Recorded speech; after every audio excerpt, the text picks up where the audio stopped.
Hello, everyone. Thank you for tuning in. I am Lee. This is JLeesCorner. Corner.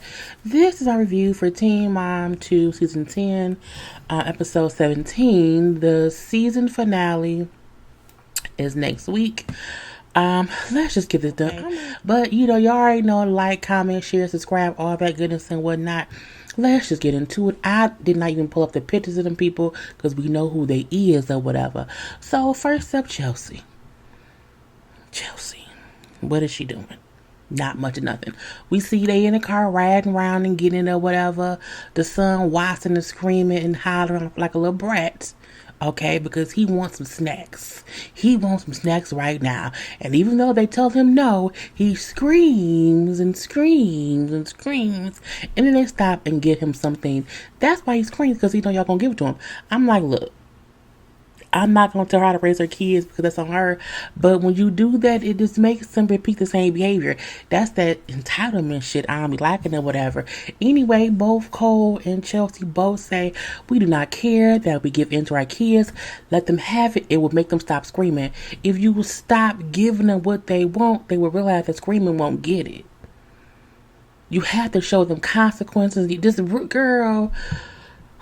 Anyway, later on, she brings up how, they get tested once a week for COVID to be on the show. But we see a few days later, they're told that they have to now be tested 3 days a week to shoot the show. And now she feels like she does not want the kids being tested that frequently because the kids are getting scared with how often they're being tested. I get the reason she's not wanting to have that happen. I'm not going to just leave the show. You don't give us anything, Chelsea. Bye. I'm like, what we gonna do? So when she goes to meet with the producers on this particular day, we can't shoot today because, again, the kids have not been tested and we do not have a sitter for the kids. And now they don't know what to do as far as how they should proceed with shooting their part of the show if they don't want the kids tested and if they don't have no sitter. I guess that's why it was easier for them to decide to just no longer do the show. That was all it was with her. Leah. Leah's kids is unruly, okay? Leah's kids need some they need charm school, calm down school, be nice to your sister school, and all of that or whatever. So, Addie and Aaliyah are going back to in-person school because in their area, the numbers have gone down, okay? And then Allie is staying home. Girl, these damn names. Anyway, Leah brings up how because the girls have been around each other for like the past 7 or 8 months quarantined together at home, they're starting to get on each other's nerves. So they just need some space or whatever. Now, so we then see Leah bringing up how there's tension between the twins. Okay, the twins have tension between them or whatever. So they're in the car and she's about to take them to Corey, and Allie is in the back of the seat. Aaliyah is in like the middle part or whatever, and it's like a little suitcase or whatever. So Leah says to Aaliyah, put that suitcase in the back. There's no room in the back. And she's like, if we have a whole trunk, there's room in the back. Well, Allie's lazy and she picks up the suitcase and then she's pushing it to the back without looking and then knocks her sister in the head. And I mean, not like a little, it was like a hard, I was like, oh, is she okay? It was a hit to the head or whatever.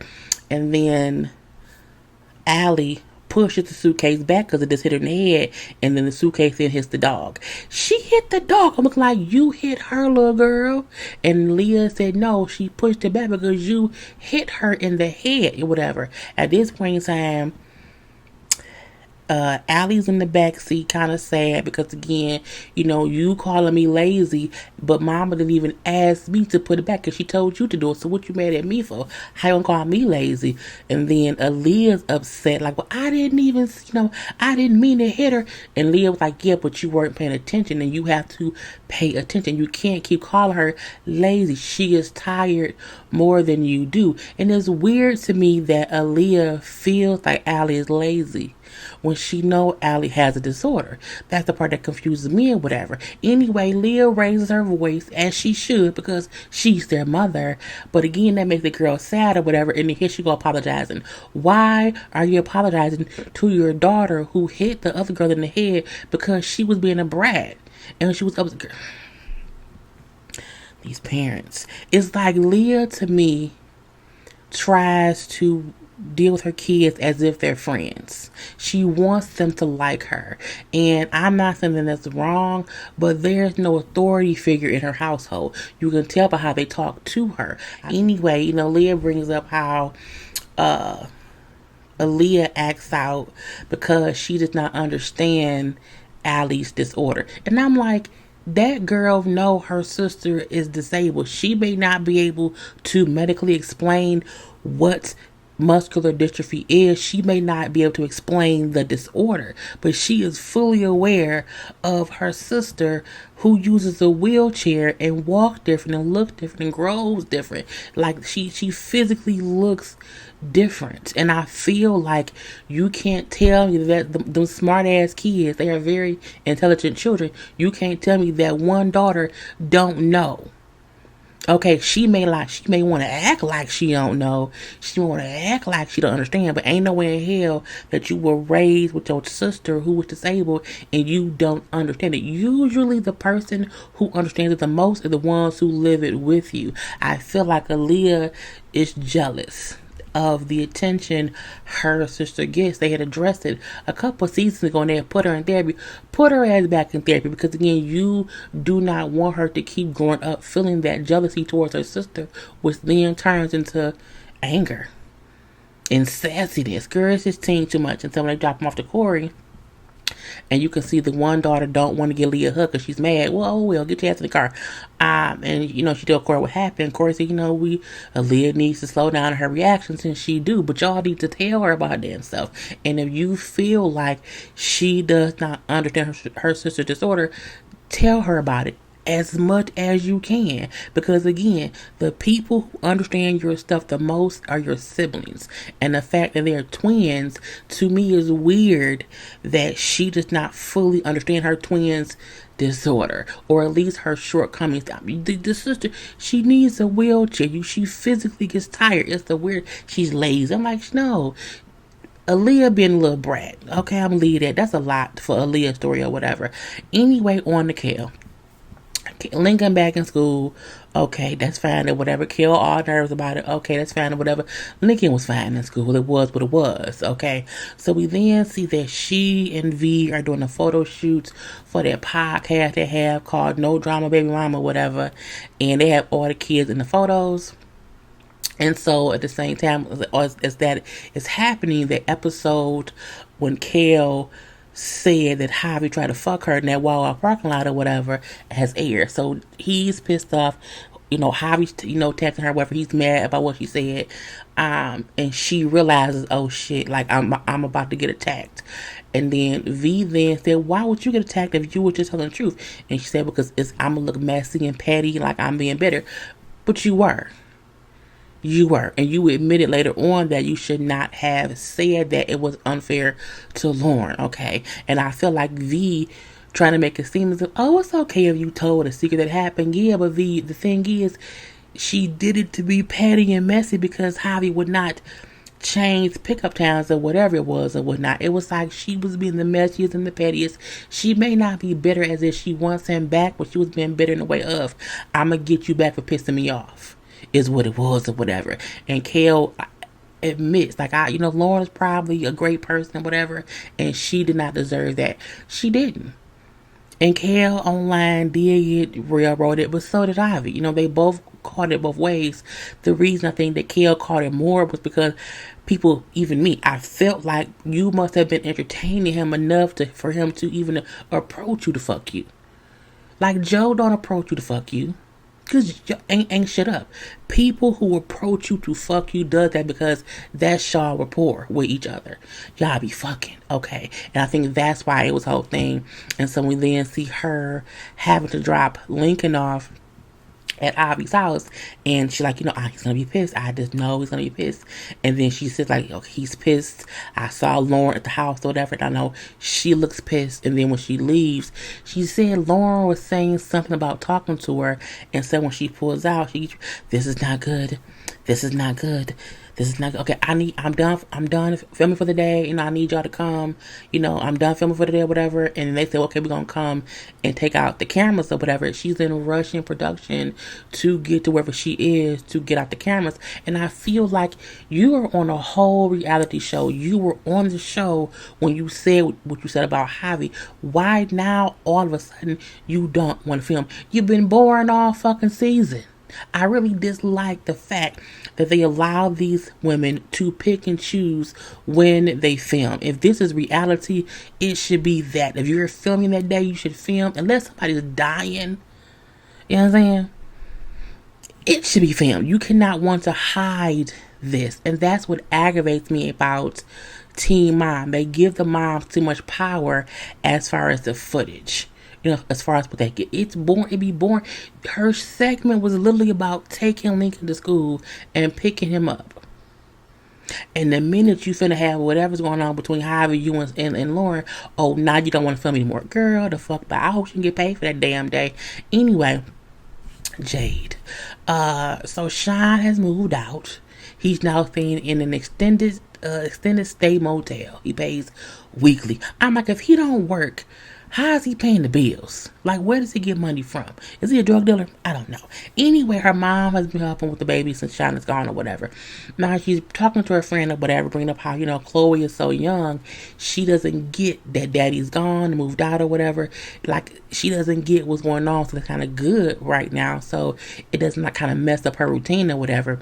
But she says she also feels as if because of her and Sean has their space, if they're able to have their own, space to figure things out or whatever, in time, Sean will grow up, he will get better, and then things will be easier between them. I'm like, fine. But as usual, she needs help with the baby because her mom is also what? Not dependable. So who does she call to come save her? Sean, which isn't bad because again, Sean is the child's father. If you have to go to work, he should be able to watch the kid. Her issue was though she did not want him taking Chloe with him anywhere, so he has to watch the baby at her house. Boom, pow, pow. Anyway, they sit and talk a little bit, and it was a positive conversation. It was just, them both admitting, him admitting that his anger and frustration and pettiness or whatever, and his whole attitude, it came from because I felt like you had all the control. Me, deciding to be the one to stay at home and watch Chloe was a bad decision for us because, again, it put me on the back burner for everything, and then you were the one, doing everything. So then you had the power, and that made me more and more obsessed that was a bad thing. Now, he does apologize for what he said and what he's done or whatever, but he always does. This is the same cycle with them. They fuss, they fight, she put him out, she needs a babysitter, he comes back, they in love, and all happy, they get into another fight, and it repeats itself or whatever, okay? So again, he apologizes, same, and she brings up how they are now two different people, okay?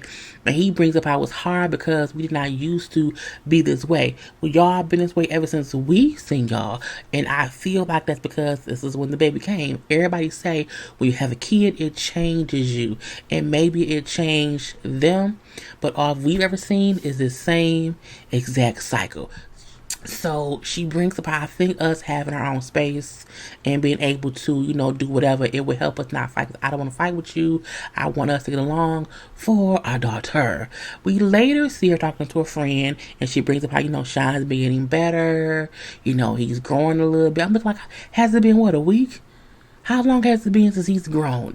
No one grows that fast. If we haven't argued in 2 weeks, you have not grown yet. You just have not got pissed off enough to argue with me yet. Okay, but she brings up how absence make the heart grow fonder. I need him to leave in order for me to miss him. I'm like, oh, okay, that's how you feel?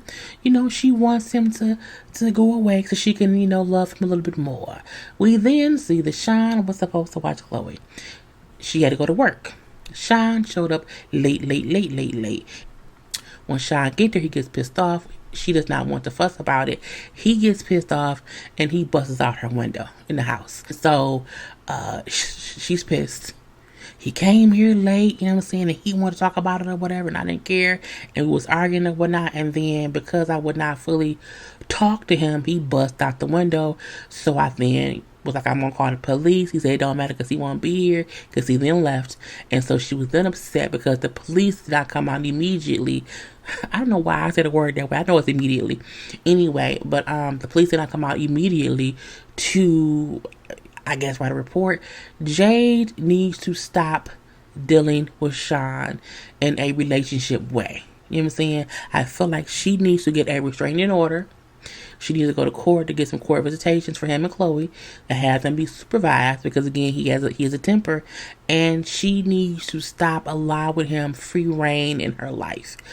Period. Because if you are scared that he may come back and fight you or do whatever, hurt you, your property, or whatever, stop dealing with him and get a restraining order, even if the restraining order is only for 6 months or for 30 days or whatever. Y'all need some space and time in between y'all to get some shit in order. You can't come to my house and bust out my window like everything cool. Okay, that ain't gonna happen. But I'ma leave that be. And last but not least, is Brianna. Okay, now Devon has been picking Nova up a few days a week, you know what I'm saying, from school, and then taking her to gymnastics. That's great. Now Brianna has some, rest in her schedule. That's great. She brings up how that Devon, though, has been picking Nova up late. Okay, and Nova doesn't like it. She's upset because she feels as if, why is no one picking me up on time? Like, why am I the last kid to leave? She feels as if no one cares for her because Devon comes late. I feel like y'all need to explain to Nova that if we ain't here at 3 and we here at 3:15, we still love you, honey. It's okay. We still love you. Being late does not mean that we don't care about you. She brings up that, him showing up late is causing Nova to have anxiety. Okay? And he is stressing my daughter out. She should not be stressed about her daddy picking her up if he's late. And it also depends on how late he is. Again, if school out at 3, you should be there at 3. So it's like, what time is he supposed to be there and what time is he getting there? That's my question. Is there a range? Like, you pick kids up from 3 to 3:30. And if Brianna usually get there at 3 and now he gets there at 3:30, that ain't late. That's just he's there, in between the time that he can get there. But I'm going to lay that beat. So she then texts Devon like a normal person would do. You text and let him know, hey, Nova, wants me to remind you to be on time today. Like she wants, because that kind of makes her nervous or whatever. So she sent him a nice little text reminding him to be on time. He gets pissed. He's pissed off. Well, have you seen the car lines? I'm saying, at least I'm picking her up. I'm saying, even if I'm late, I'm looking like he's responding as if it's Brianna just, fucking with him for being late. He's ignoring the fact that she's saying Nova has an issue. Your daughter has the issue, Devon. It's not even y'all know I hate defending her, but it's not even her, Brianna, who's complaining. It's Nova. Now, do we know if she's lying and that she really pissed and Nova don't care? I don't know, but I don't feel like she lying. I feel like Nova is sensitive enough to feel like if I'm used to being picked up at 3 and Daddy don't get to 3:30, she gonna be nervous because this girl is because she's a kid. You know what I'm saying? Anyway, but again, he's like, whatever. You're dumb. I'm like, see, we can't defend that because now you being dumb because the text says Nova. This isn't about me. Nova wanted me to tell you this. Nova feels this way. The minute he saw Nova feels this way, all his anger towards Brianna should have went out the window. Okay, because it ain't about either of them. It's about Nova. I'm going to leave that be. Anyway, she brings up how start time is 3 p.m., but he won't get there till 5. I can agree with this. If the pickup time is 3, there's no way on God's earth that you should get there at 5. Ain't no way. Ain't no way. So I don't know why he's defending being 2 hours late. I get 30. Again, usually pickup time, it'd be like a 30-minute window. 2 hours late is crazy to me. Again, unless she's in some kind of after school care to where you can pick her up from this time to this time. But you still should be able to say, Nova, I will be there at, if you can't get there at 3, Nova, I will be there at 4. Okay. But her thing be like, I'm the last kid picked up. I'm being forgot about what's going on. Devon, if you are picking a girl up 2 hours late, you can't do that. You dead ass wrong. Point blank, period. And that was the whole episode. I'm done. Peace.